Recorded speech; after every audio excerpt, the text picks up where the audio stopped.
Olá, graça e paz, tudo bem?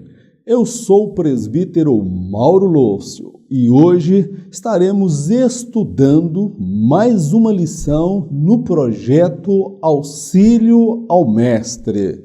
Eu conto desde já com a sua participação, com a sua colaboração. Eu gostaria que você compartilhasse esse vídeo. Compartilhasse esse material, seja pelo YouTube, no Facebook, no Instagram, no WhatsApp. Meu querido, Deus me colocou para realizar esse trabalho e até aqui nós temos procurado fazer com zelo, com amor e dedicação. É o segundo vídeo que eu estou fazendo desta mesma aula, porque o primeiro vídeo o Senhor não aprovou. Depois de tudo pronto para a edição, eu senti que não era o que Deus desejava. Eu retornei e estou aqui mais uma vez para gravar. Agora há algo que você pode fazer. Você entender que esse projeto não é um projeto do irmão Mauro. É um projeto que está no coração de Deus, comunicado ao meu coração. E juntos, eu e você, podemos fazer um grande trabalho na obra de Deus. Eu conto com seu apoio, com a sua participação. E hoje estaremos estudando a lição de número 4, o altar do holocausto. A lição de hoje nós vamos entender como Deus agora estava tirando a influência do Egito do meio do seu povo, porque foram mais de 400 anos influenciado com a fé, as crenças e as práticas religiosas do Egito. E agora Deus estabeleceu um tabernáculo, e nesse tabernáculo um altar específico para se fazer o sacrifício pelo pecado. O sacrifício que buscaria aplacar a ira de Deus e alcançar-lhe o seu favor. É sobre isso que nós estaremos falando nesta lição. Eu confesso ser uma lição de difícil aplicação, é um conteúdo mais pesado. Eu vou procurar ir um pouco mais rápido para ver se conseguimos encerrar dentro de 1 hora. Amém, meu querido? O altar do holocausto. Nesse tópico, nós vamos falar propriamente do altar. Vamos dar aí algumas medidas, não o que está proposto lá na revista pelo pastor Elianai Cabral, ao qual respeitamos, temos um carinho, temos como um pai na fé, um pai espiritual, e nós iremos procurar agregar algo diferente daquilo que foi proposto pelo pastor Elianai Cabral. Porque se eu ler a revista, eu não vou estar acrescentando nada para você. Ou tampouco você estará agregando algo a mais para o seu aluno. Porque o seu aluno já tem a revista. Então, o desafio do professor é agregar mais informação, conhecimento e espiritualidade à lição, fazendo com que as manhãs de domingo elas sejam desejadas, que o aluno fica na expectativa de chegar o próximo domingo, porque ele sabe que vai crescer, que vai aprender e será edificado. O altar do holocausto. Mais importante que sacrificar é o obedecer. Ao estabelecer o local onde se daria o sacrifício, Deus estava disciplinando o seu povo. O sacrifício deveria ser oferecido no altar. Não se tratava de qualquer altar, mas sim de um estabelecido pelo próprio Deus, o qual possuía as medidas e os padrões específicos. O sacrifício seria totalmente consumido pelo fogo, e seu aroma subiria às narinas de Deus como um aroma suave.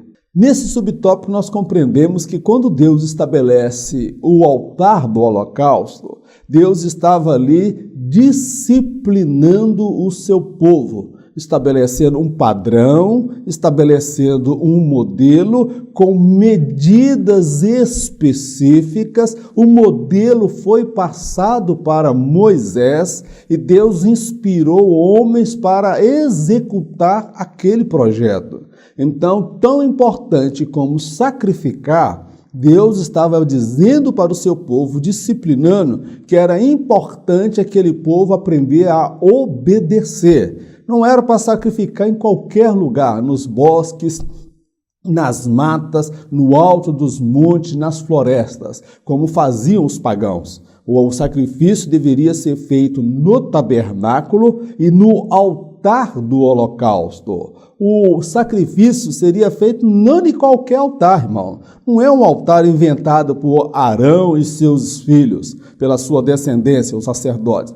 Foi um altar estabelecido por Deus com medidas e padrões específicos. Nesse altar, o sacrifício seria totalmente consumido pelo fogo. E o aroma que iria exalar, ou o fogo iria subir aquela fumaça, para Deus aquilo seria como um aroma suave às suas narinas. Amém?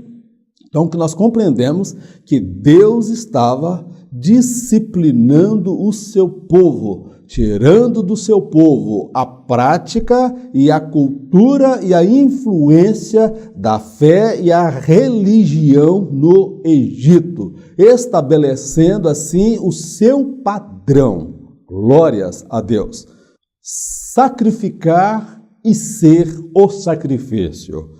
O cristianismo só passou a existir em virtude do sacrifício de Jesus. Portanto, todos aqueles que dizem seguir a Cristo compreenderão tão cedo que uma coisa é oferecer sacrifício, outra mais sublime ainda é ser o sacrifício agradável a Deus. É preciso sacrificar nossas vontades, paixões e a carne no altar da verdadeira adoração a Deus. Nós somos o sacrifício que Deus mais se agrada.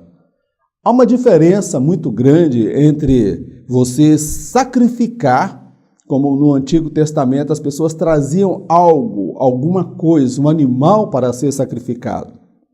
Você traz o seu dízimo, você traz a sua oferta de fé, isto é maravilhoso, isto é bênção de Deus. Mas Deus espera de você algo a mais. Deus espera que você seja o sacrifício.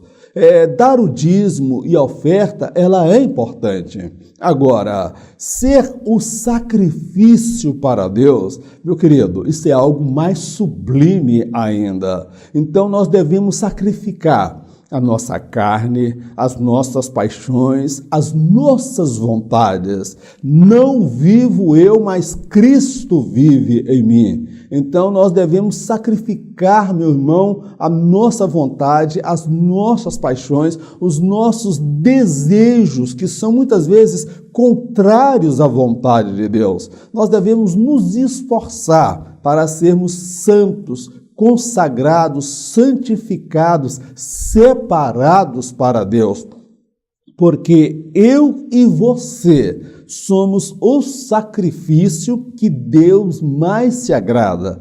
Deus quer que a minha vida e a sua vida seja um sacrifício como um aroma suave às suas narinas.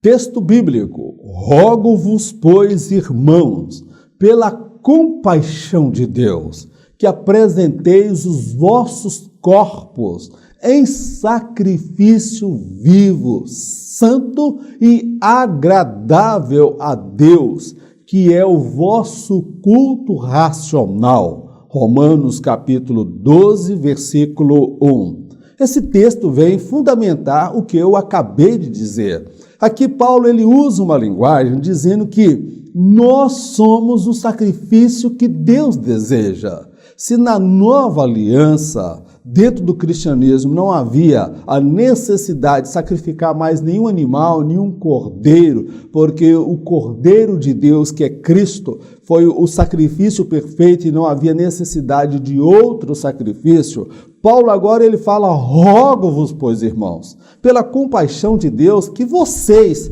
apresentem os vossos corpos em sacrifício vivo, santo e agradável a Deus. Paulo estava dizendo: vocês são o sacrifício que Deus deseja. Sacrifica a sua carne, o seu corpo, as suas paixões, para que vocês sejam santos e agradáveis a Deus.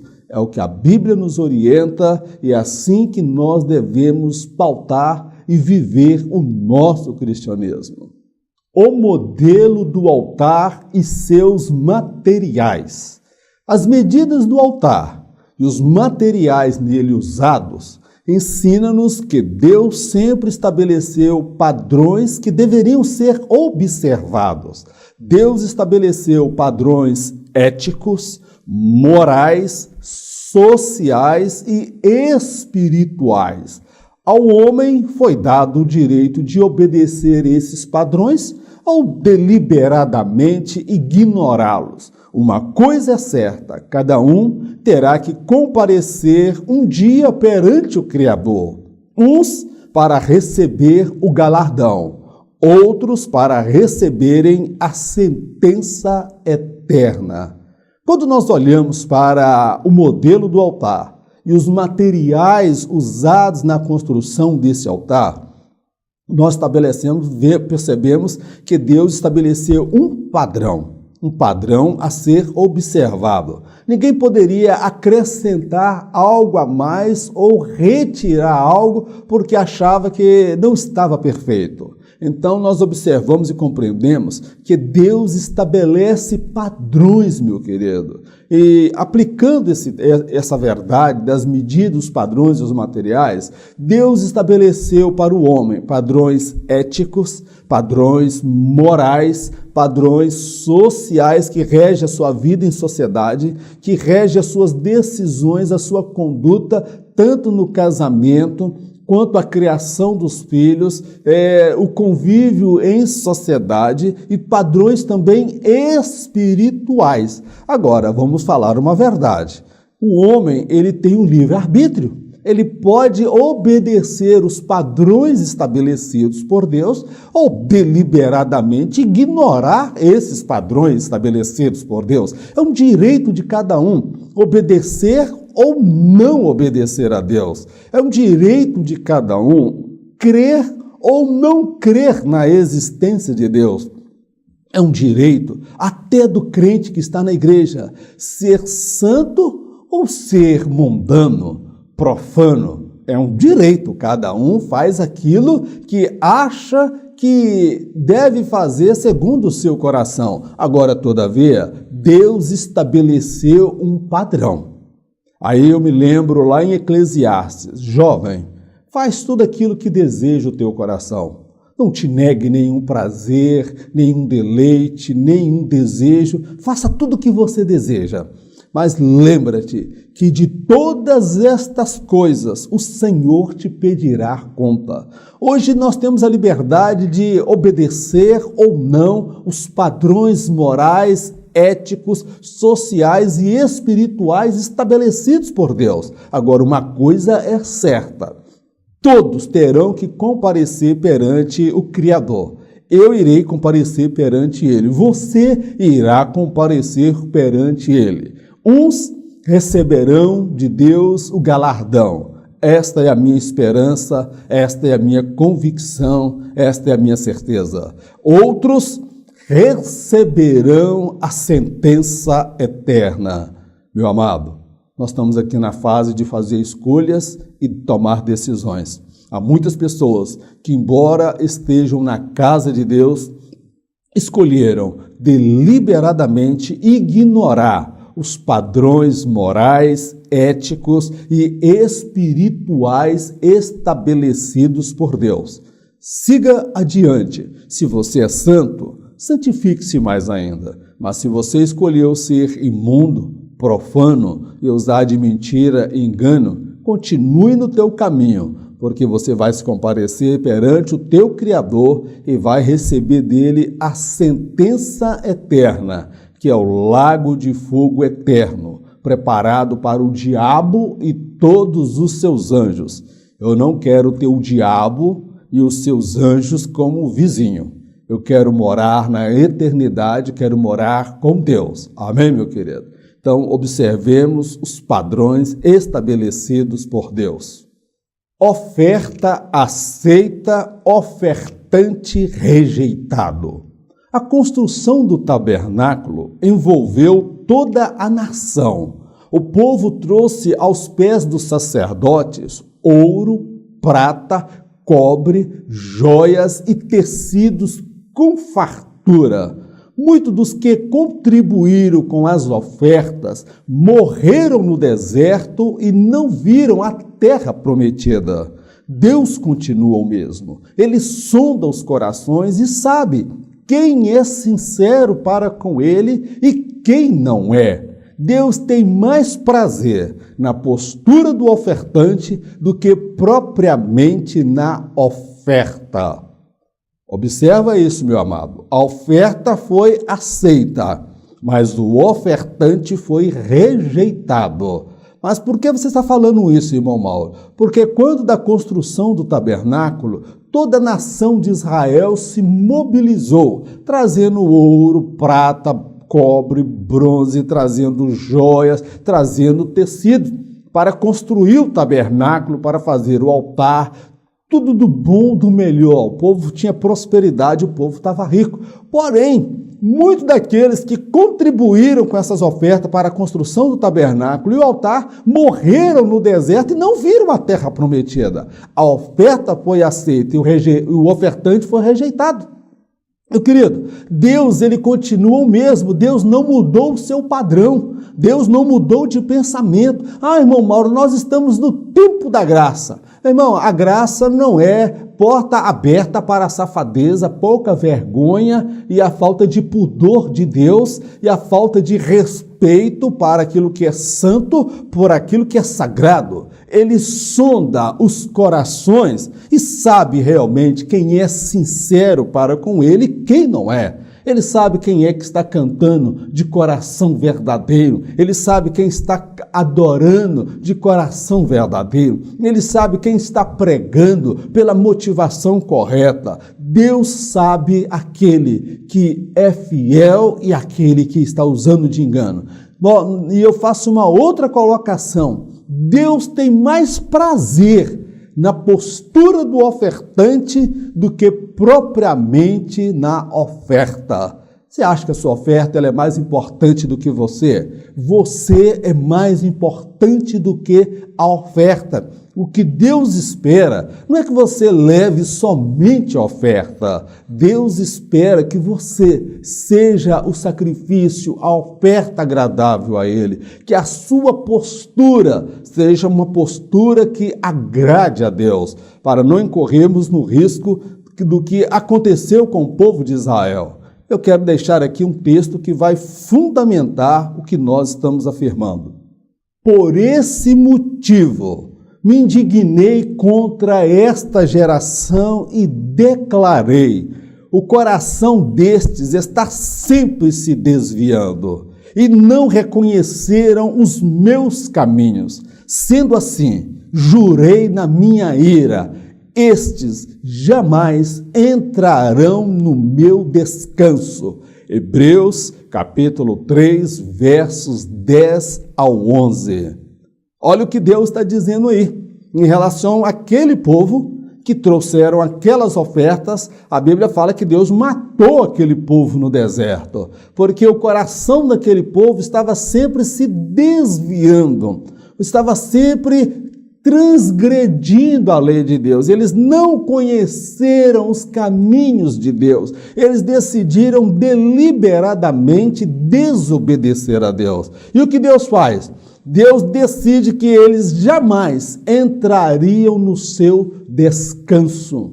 Meu irmão, que Deus tenha misericórdia de mim, Deus tenha misericórdia de você, que após termos feito algo para Deus, termos oferecido sacrifícios para Deus, nós não venhamos a desviar do nosso propósito e deixar o altar da santidade.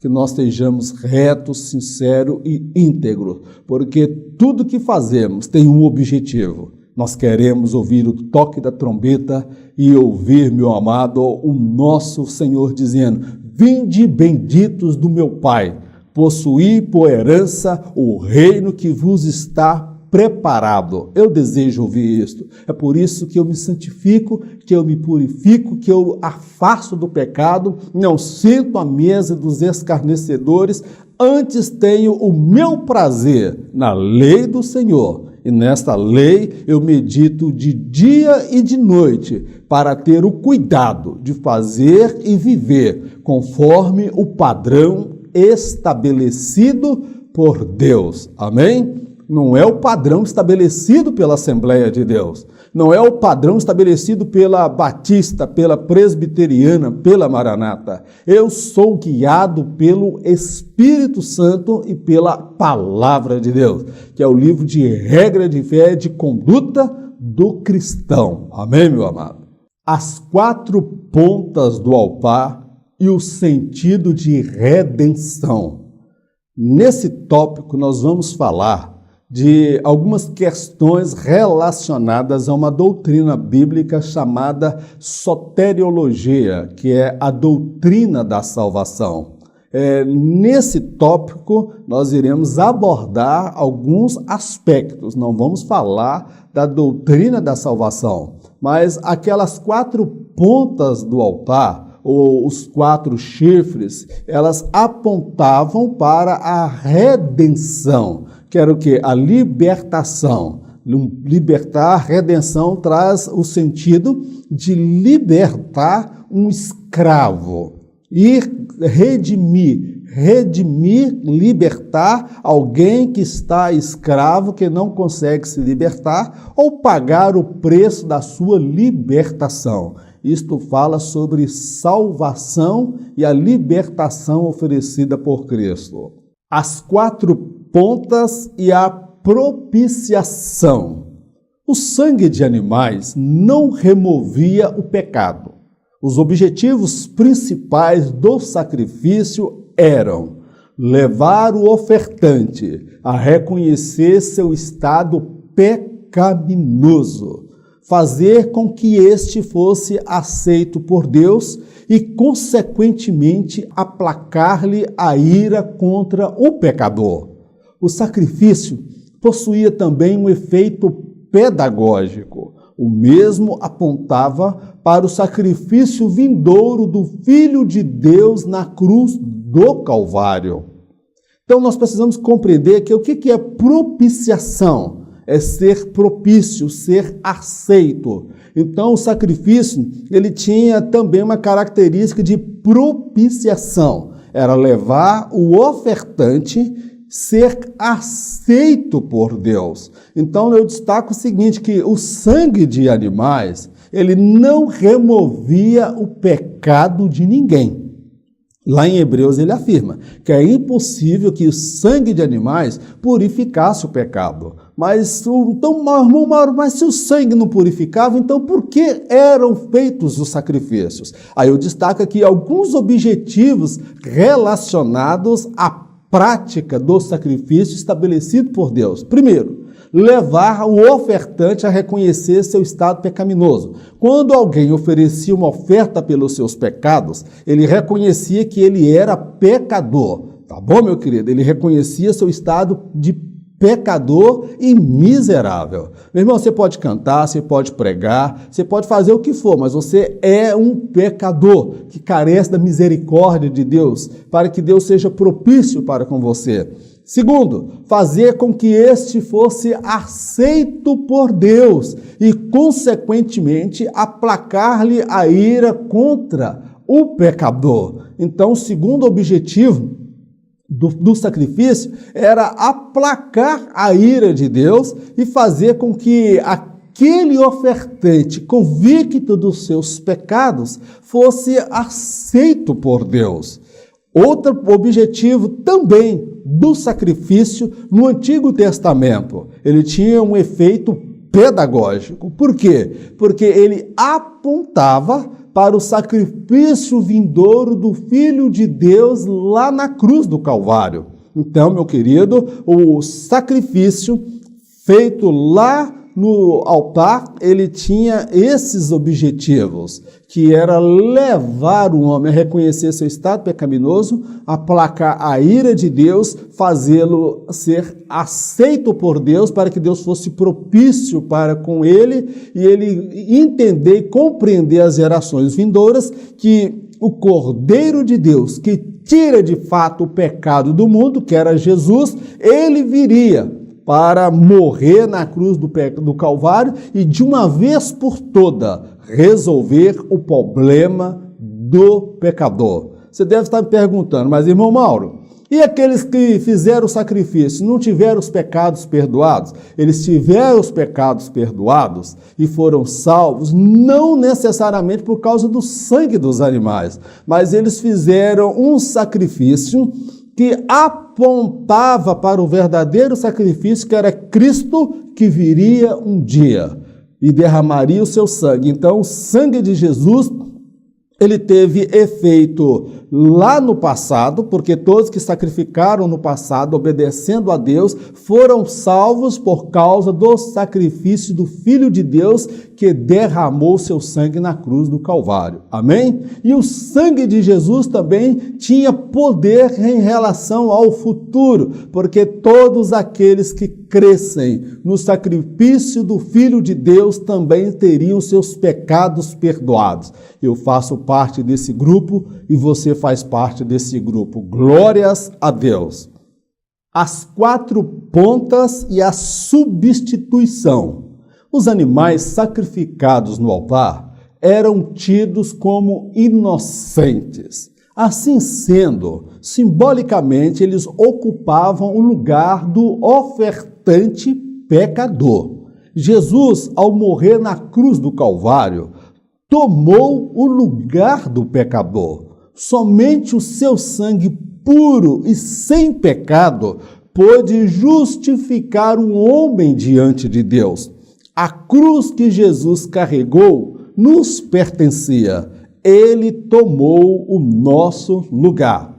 Uma outra característica do sacrifício lá no tabernáculo, no altar, era que aquele sacrifício ele era substituto, ou seja, uma substituição, porque aquele animal que era tido como inocente, sem pecado, ele era sacrificado no lugar do pecador, porque quem deveria morrer era o pecador, mas o pecador, ele trazia um sacrifício, confessava e reconhecia seu estado pecaminoso e era derramado o sangue daquele animal e ele era consumido. Tá certo, meu querido? Então, era uma substituição. O animal era sacrificado no lugar do pecador. Então, quando Jesus morreu lá na cruz do Calvário, ele tomou o meu lugar. Ele tomou o seu lugar. Então, o sacrifício substituto, era eu que deveria morrer naquela cruz. Era você que deveria morrer naquela cruz.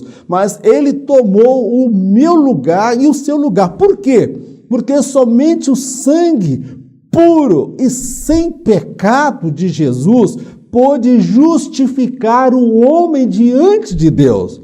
Meu querido, se eu morresse naquela cruz, e pelos meus pecados, o meu sangue ainda não seria o suficiente, porque eu ainda era pecador. Um pecador não salva um pecador. E Jesus, ele foi o único sacrifício perfeito e único que pôde realmente justificar o homem diante de Deus. Eu faço ainda uma outra colocação. A cruz que Jesus carregou, ela nos pertencia. Aquela cruz não era dele. Não era ele que deveria carregar aquela cruz. Era eu e você. Mas ele tomou o nosso lugar. Isso fala de substituição.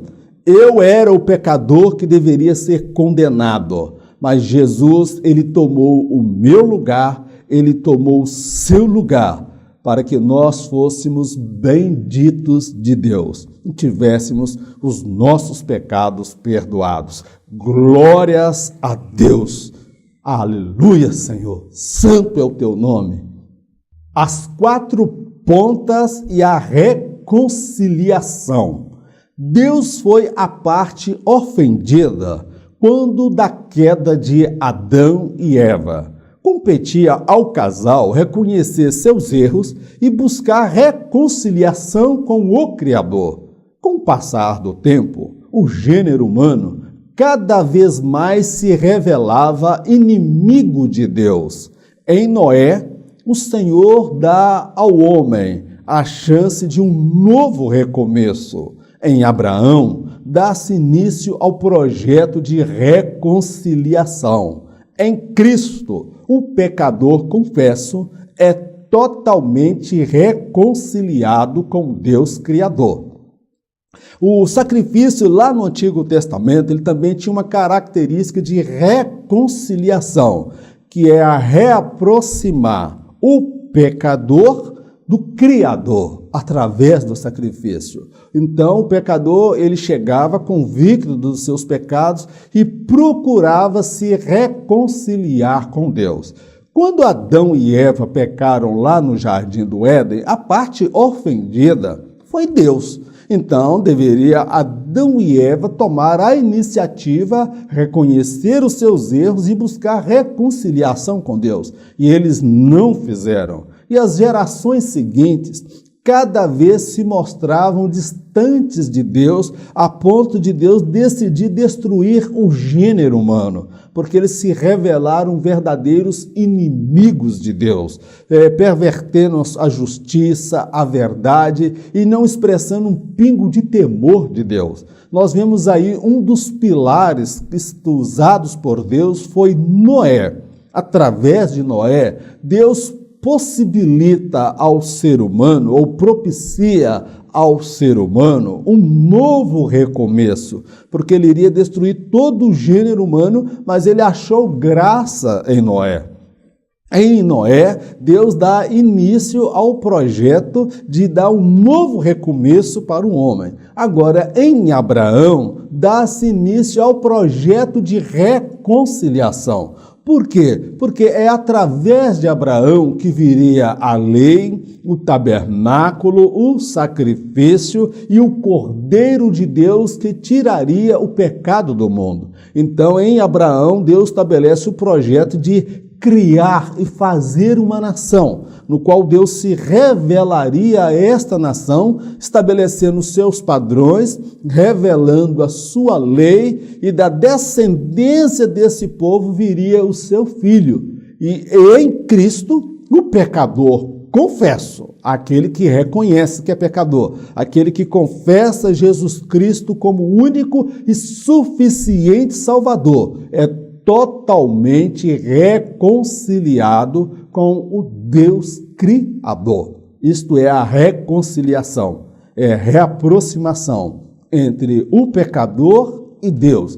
E precisaria derramamento do sangue, porque sem sangue não há remissão dos pecados. As 4 pontas e a redenção. Sobre a ótica da teologia, redimir é o ato de libertar alguém que se encontra acorrentado ao pecado. Esse resgate é feito com o pagamento da dívida do pecador, que aqui no caso se refere à justiça de Deus. Por mais que desejasse, o escravo não poderia pagar a dívida. Jesus foi ao mercado de escravos, a saber, o mundo, e com seu sangue pagou o preço da redenção do pobre e miserável escravo do pecado.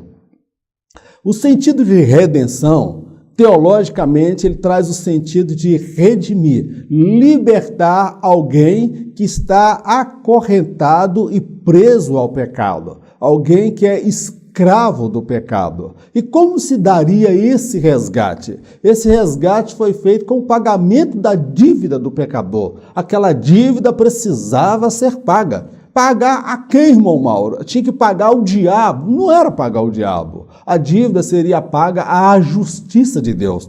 Porque quando o homem pecou lá no jardim do Éden, ele ofendeu a santidade de Deus e ele ofendeu a justiça de Deus. Então, aquela dívida, ela não foi anulada. A dívida contra a santidade e a justiça de Deus. O homem estava debaixo da maldição do pecado. Então, meu querido, por mais que ele desejasse e reconhecesse o seu estado miserável de pecador, o homem não conseguiria jamais pagar a dívida, aplacar a ira de Deus e nem o sangue de animais. Então, o que aconteceu para resolver esse problema? Jesus foi ao mercado de escravos, que é o mundo que nós vivemos, e com seu sangue ele pagou o preço da redenção do pobre e miserável escravo do pecado. Então Jesus, ele veio a este mundo,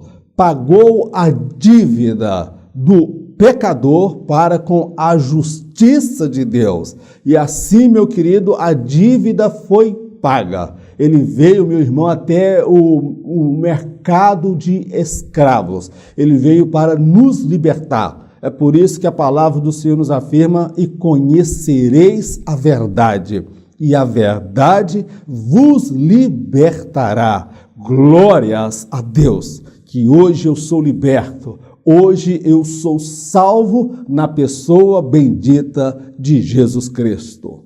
A universalidade da cruz.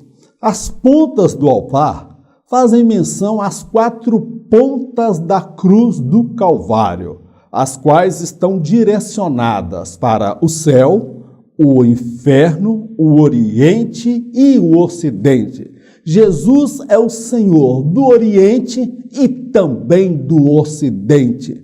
Venceu o inferno e a morte. Ele reina no céu e está à destra do Pai. Ele em breve voltará para buscar dos 4 cantos da terra todos que lhe foram fiéis. Glórias a Deus. Eu faço uma analogia que eles também apontam para as 4 pontas da cruz de Jesus, as quais estavam direcionadas para 4 direções distintas. Uma das pontas, eu deixo aí uma imagem para você me acompanhar. A primeira ponta que eu aponto para cima, ela apontava para o céu. Isso diz que Jesus, ele reina absoluto e está assentado à direita do Pai. Ele ressuscitou e as portas do céu se abriram. Abri, ó portais eternos, porque entrará o Rei da Glória.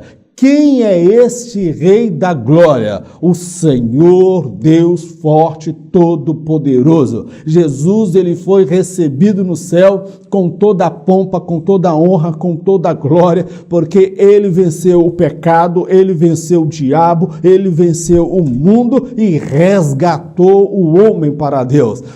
Uma das pontas aponta para o céu, uma outra ponta aponta direcionado para o inferno, porque ele tomou a chave da morte, tomou a chave do inferno, venceu o diabo, triunfou sobre o inferno, despojou o inferno. Ele é temido na terra e ele é temido no inferno. As outras 2 pontas da cruz de Jesus estão direcionadas para o Oriente e para o Ocidente. Isso nos diz que Jesus, ele é Senhor, tanto no Oriente como no Ocidente. Ele é o único e verdadeiro, o Salvador. Não existe outro nome dado entre os céus e a terra que se invoque para a salvação.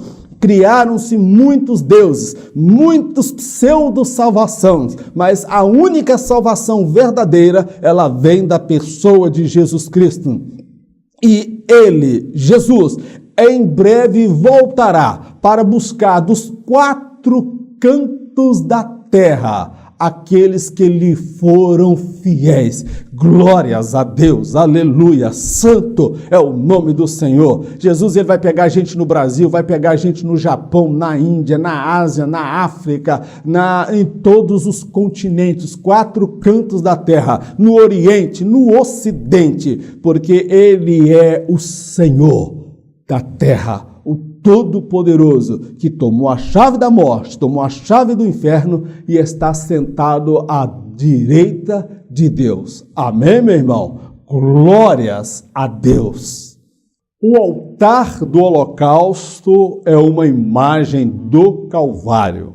Como já temos falado aqui no decorrer da lição, o altar do holocausto, ele era um tipo da imagem de Jesus, ou da cruz do Calvário. Se lá no altar do holocausto era o lugar da reconciliação, da propiciação, da redenção, no Calvário foi o lugar da salvação, da redenção, da propiciação, da libertação do pecador. Então, é o que eu disse em um outro momento. Os sacrifícios feitos lá no altar do holocausto tinham um efeito pedagógico, que eles apontavam para o sacrifício vindouro do Filho de Deus, o Cordeiro de Deus, que tiraria o pecado do mundo.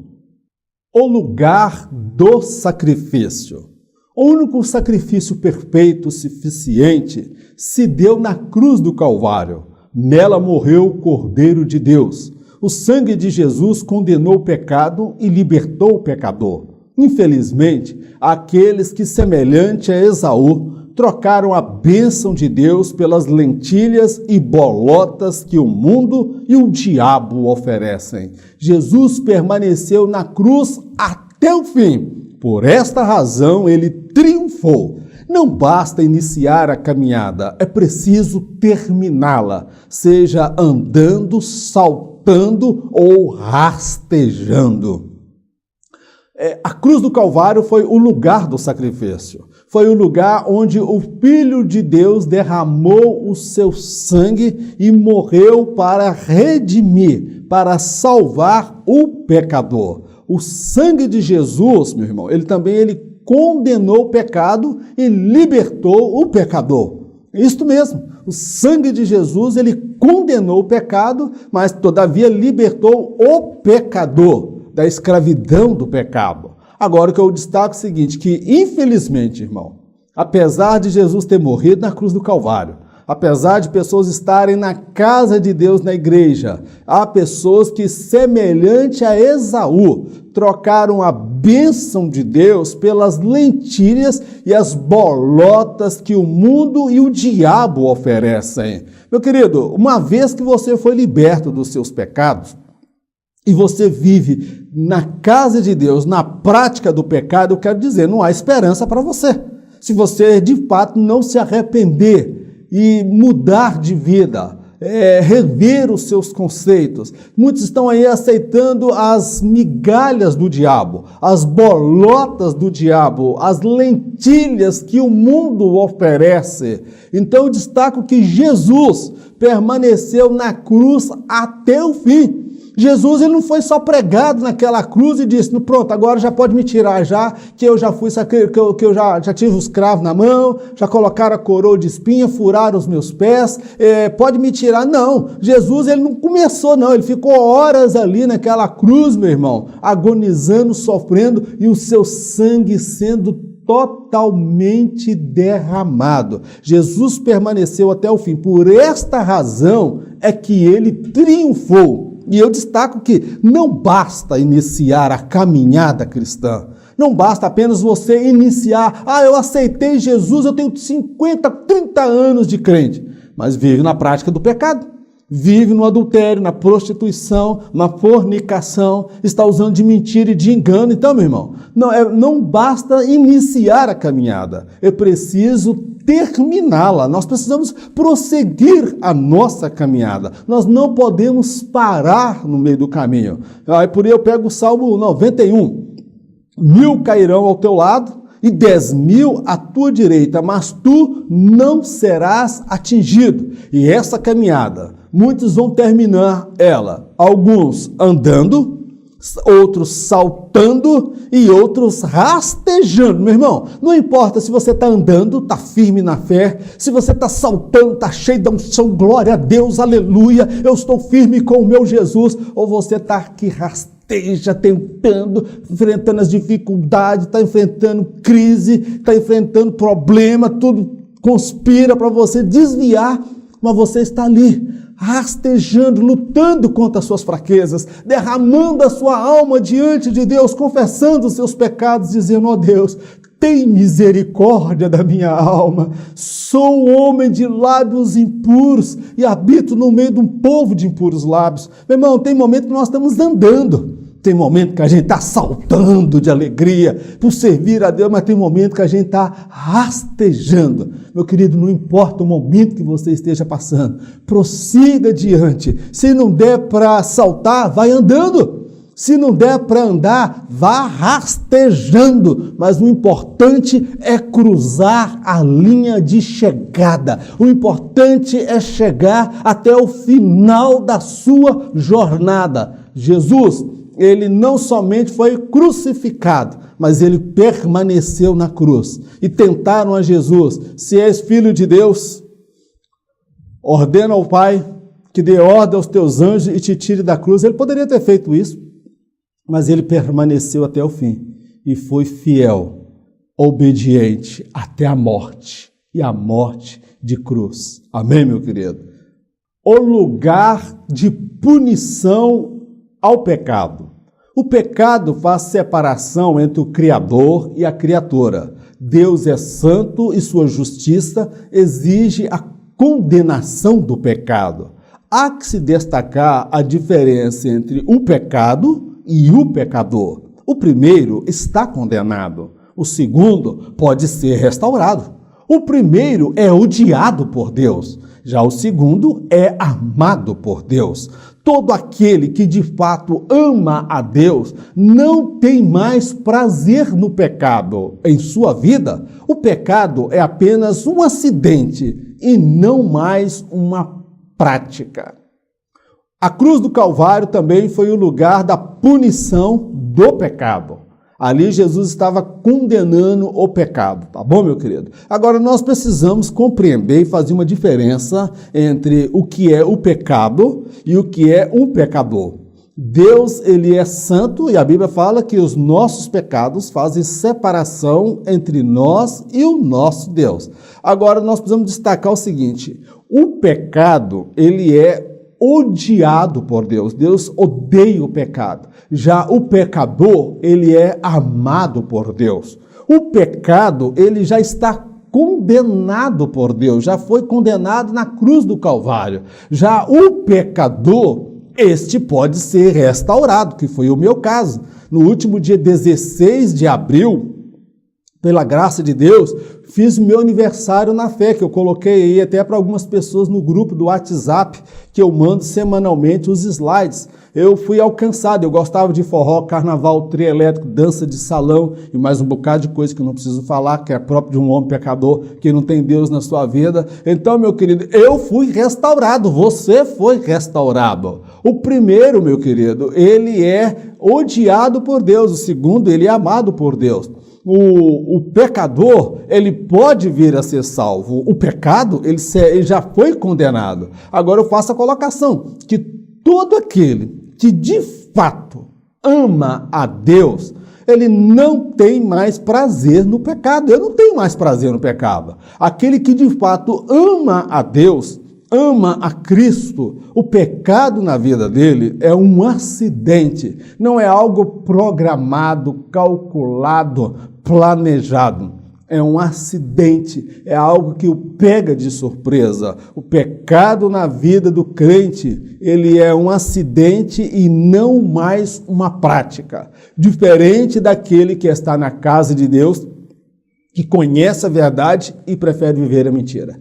Diferente daquele que está na casa de Deus, que sabe o caminho que deve seguir, mas escolhe o caminho da mentira. O pecado na vida dele não é um acidente, é algo programado, arquitetado. Eu conheço homens que vão na igreja para seduzir mulheres. Eu conheço pessoas que vão na igreja para ver se tem algum distraído ali para cair na sua conversa. Eu conheço pessoas que acordam, arquitetam a maldade, a mentira e vivem na prática do pecado. E toma a santa ceia com a cara mais lavada e não tem mais um pingo de pudor e de vergonha. Meu irmão, aquele que de fato ama a Deus, ele não tem mais prazer no pecado. Meu irmão, se você ainda tem prazer no pecado, se você ainda se envolve com o pecado, pede a Deus para te libertar, pede a Deus para te transformar, porque todo aquele que vive na prática do pecado será condenado junto com o pecado. Tá bom, meu amado?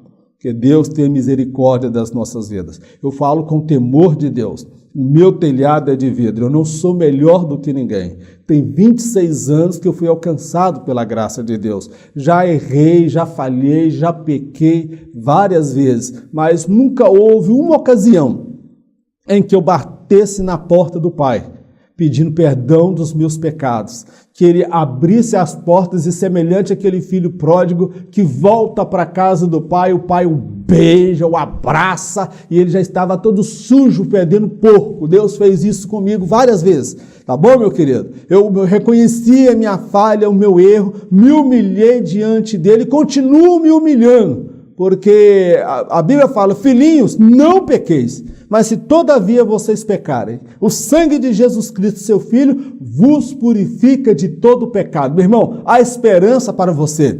Se você confessar, se você abandonar e o pecado na sua vida, ele passar a ser um acidente e não mais uma prática constante. O lugar de esperança. O lugar onde se deu a dor e a humilhação do Filho de Deus se transformara no lugar de esperança. A cruz do Calvário transformou e continua a transformar a vida de homens e mulheres. Nela, o maior dos pecadores pode ter seus pecados perdoados e experimentar um novo recomeço, um novo viver e a certeza da vida eterna oferecida por Deus. Meu amado, a cruz do Calvário. Quando eu falo a cruz do Calvário, estou me referindo ao sacrifício de Jesus ali na cruz do Calvário, onde foi o lugar da dor, da humilhação, do flagelo, do sofrimento de Jesus. Ali se transformou, meu irmão, o lugar da esperança do gênero humano, da humanidade, tanto do Ocidente como do Oriente, de todos os povos, as nações, tribos e línguas. Através da cruz do Calvário, o maior dos pecadores, aquele que matou, aquele que usou que é pedófilo, homossexual, é aquele que tem práticas abomináveis aos olhos de Deus, aquele que usava de feitiçaria, de encantamento, aquele que vivia no pecado, no adultério, na prostituição, aquele que tirava a vida, roubava dinheiro público, político ladrão, envolvido na Lava Jato, todos, através da cruz do Calvário, podem ter esperança. A esperança de um novo recomeço, um novo viver e a certeza da vida eterna oferecida por Jesus. Então, a cruz do Calvário é o lugar da esperança do pecador.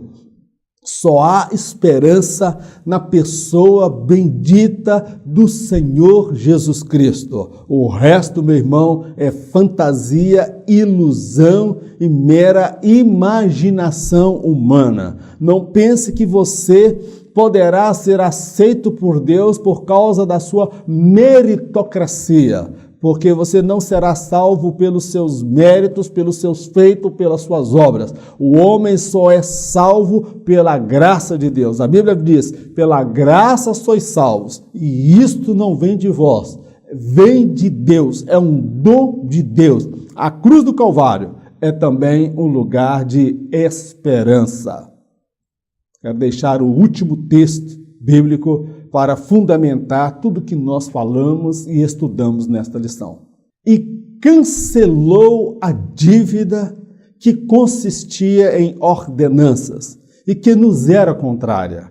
Ele a removeu completamente, pregando-a na cruz e despojando as autoridades e poderes malignos. Fez deles um espetáculo público, triunfando sobre todos eles na cruz. Colossenses capítulo 2, versos 14 ao 15. Meu querido, isso foi o que Jesus fez por mim e por você. A dívida que era contra nós, a escrita de dívida, a dívida que foi adquirida pelos nossos pais, Adão e Eva, e que nos foi transmitida, meu querido, Jesus, ele cravou aquilo lá na cruz do Calvário. A dívida era para com a justiça de Deus. Para com a justiça. Ele removeu completamente a dívida pregando na cruz. E ele despojou os principados e as potestades do inferno. Fez deles um espetáculo público, triunfando sobre eles lá na cruz. É por isso que Jesus permaneceu na cruz. Satanás não queria que Jesus fosse até a cruz. Satanás não queria que Jesus fosse pendurado na cruz. O inferno não queria que Jesus passasse pela cruz, porque Satanás e o inferno sabia que ali seria o lugar da esperança da humanidade. Ali seria o lugar da redenção. Ali seria o lugar da propiciação. Ali seria o lugar da reconciliação. Ali seria o lugar onde os meus pecados, os teus pecados seriam perdoados. Ali seria o lugar onde ele morreria, seria obediente ao Pai até a morte e morte de cruz, mas ele ressuscitaria no terceiro dia. Aleluias, glórias ao nome do Senhor. Nós podemos celebrar a nossa Páscoa verdadeira. A Páscoa é aquele que saiu da escravidão e experimentou a libertação na pessoa bendita de Jesus Cristo. Aleluia. Glórias ao nome do Senhor. Meu irmão, talvez na tua mesa não tenha o panetone, talvez na tua mesa não tenha o ovo da Páscoa. Eu nunca ouvi falar que com ele põe ovo, mas inventaram esse trem aí. Meu irmão, talvez na sua mesa não tem bacalhau, na tua mesa não tem comidas maravilhosas. Talvez você está passando uma dificuldade, tem um arroz e um feijão, ou talvez um fubá suado, ou talvez você não tem nada para comer, mas só tem uma coisa: você experimentou a Páscoa, que é a libertação, saiu da escravidão do pecado e hoje você é liberto, salvo, tem o teu nome escrito no livro da vida e em breve ele voltará para nos buscar. Nós estaremos eternamente com ele. Glórias a Deus. É um desafio para a igreja dos nossos dias pregar esta mensagem de salvação, que há esperança para o pecador. Amém? Vamos orar. Eterno Deus e Pai, nós te agradecemos pelo estudo da tua palavra. Meu Deus, hoje é comemorado, celebrado no dia do estudo desta mensagem, será comemorada a Páscoa. Nós te agradecemos porque o Senhor nos libertou dos nossos pecados. O Senhor nos redimiu no mercado de escravos. O Senhor, meu Deus, nos reconciliou quando nós não tínhamos condições de aproximar de Ti. O Senhor, meu Deus, se fez propício para conosco, bondoso, misericordioso. O sangue de Jesus aplacou a ira, a maldição do pecado que estava sobre a nossa vida. E hoje nós temos os nossos nomes escritos no livro da vida. Meu Deus, nós te louvamos e glorificamos porque a cruz do Calvário aponta para 4 direções distintas. ela aponta para o céu, porque ele não ficou na sepultura, ele ressuscitou e conforme ele havia prometido, está sentado à direita do Pai, onde reina para todo sempre. A cruz do Calvário também, meu Deus, ela aponta para baixo, para o inferno, porque o Senhor, meu Deus, triunfou sobre o diabo, os principados, as potestades e os expôs publicamente, porque tu és Rei dos reis e Senhor dos senhores. A cruz do Calvário também, meu Deus, ela aponta para o Oriente e para o Ocidente, e o Senhor há de salvar homens e mulheres de todos os povos, de todas as nações, de todas as cores, ó Pai, seja negro, seja branco, seja amarelo, seja o africano, o europeu, o asiático, meu Pai, o Senhor há de alcançar todos os povos. Ajuda-nos a levar essa mensagem da salvação, que o Senhor é aquele que salva, cura, liberta, batiza com o Espírito Santo, e em breve o Senhor voltará para buscar o teu povo que lhe é fiel sobre os 4 cantos da terra. Meu Deus, nós te agradecemos por tudo, em nome de Jesus, amém. Glórias a Deus. Meu querido, Deus abençoe a sua vida. Ajude-nos compartilhando esse vídeo. Se você desejar, tem aí o meu telefone no rodapé. Você pode me mandar uma mensagem, mas, por favor, coloque o seu nome, a cidade onde você mora, de preferência até o estado, porque assim eu vou cadastrar o seu nome e vou enviar para você semanalmente esse material. Você pode usá-lo, pode fazer mudança, tá bom? Segundo aquilo que o Espírito Santo ele lhe orientar. Fique na paz, Deus lhe abençoe no nome de Jesus. Eu já ia me esquecendo de lhe dizer, em caso de arrebatamento, irmão, eu não estarei aqui para ministrar a próxima lição. Como é que é, irmão Mauro? Em caso de arrebatamento, eu não estarei aqui para ministrar a próxima lição. Porque em caso de arrebatamento, eu estarei me encontrando com o meu Senhor Jesus por sobre as nuvens. Mas eu me alegro porque eu tenho a certeza que nem eu e nem você, meu irmão, estaremos aqui. Nem você, que depois de ouvir essa palavra, estava na prática do pecado, vai continuar com a mesma vida. Porque essa trombeta vai soar. E eu te encontro por sobre as nuvens com o nosso Senhor e Salvador Jesus.